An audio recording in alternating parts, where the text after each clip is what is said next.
Hello, this is Old School from WhatTheBuck.net. I want to apologize for the lack of videos. I'm not a draft guru, never claimed to be one. I went way out on a limb on the Josh Freeman one, had that egg all over my face, but that's okay. I'm coming to you from Wheaton, Illinois. I'm out doing my real job, but I want to put a video up. I know I had some people posting on the YouTube channel and some other places about what I thought about our draft so far. Buccaneers with our draft pick yesterday getting Adrian Clayborn, solidifying a position of need at the defensive end spot.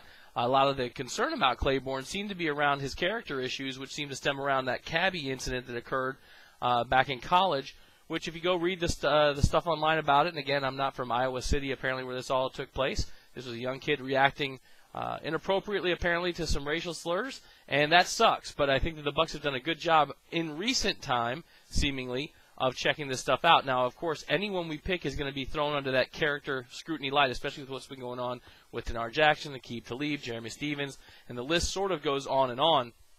But when you look at the stuff on the field, Adrian Clayborn looks like a heck of a pick. All of the analysis of Clayborn seems to be very positive. Now, is he a guy who's going to come in and become a Freeney? Is he going to be a sack machine? No, not necessarily. He's going to get good pressure. He's going to set the edge solid. He's going to be strong against the run. And the thing that I like that I've seen on almost every outlet about this kid is that his motor never stops. In fact, I think it was Joe Bucksfan had an article from a draft review guy that said he likened him to Warren Sapp. And he was quick to say, not Warren Sapp production, right? That's not what he's trying to say. It's that he doesn't necessarily look like that prototypical athlete. He doesn't have the best physique. He doesn't look like he's the fastest guy on the field. He's certainly not the strongest guy on the field.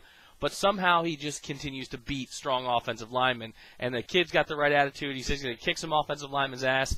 And that kind of passion, I think, is what we need to do with the retooling of that pass rush here in Tampa. So I think it's a solid pick.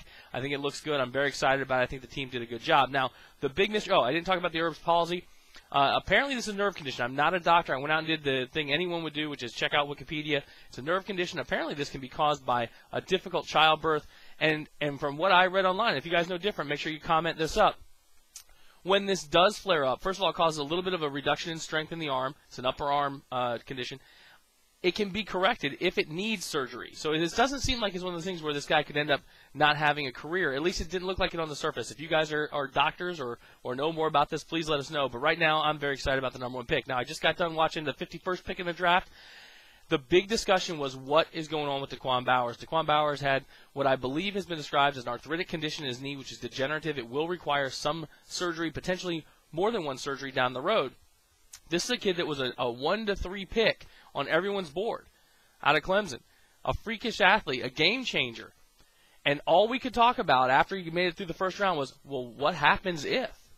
Right? What happens? Hell, yesterday, what happened if he hit 20? Could we pass on a number 1 to 3 pick when he's on the board still? Or would we take that risk with him? Because he's the kind of guy that could be a game changer. So I was sitting here in the basement of a friend's house, and I'm watching the draft, and when San Diego made their pick, I had almost wished someone else had picked him so we wouldn't have this opportunity to make the pick.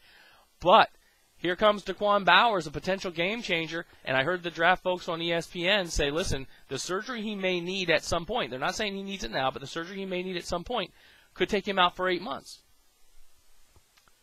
I still say at 51, you got to take the flyer on the kid who's got everything in the world to prove. This is a kid who just, depending on how the salaries come out, I mean, no one knows what these kids are going to get paid with the way the CBA is, the absence of a CBA right now. But this is a kid who potentially just lost a ton of money because of this condition, and all he did was perform on the field.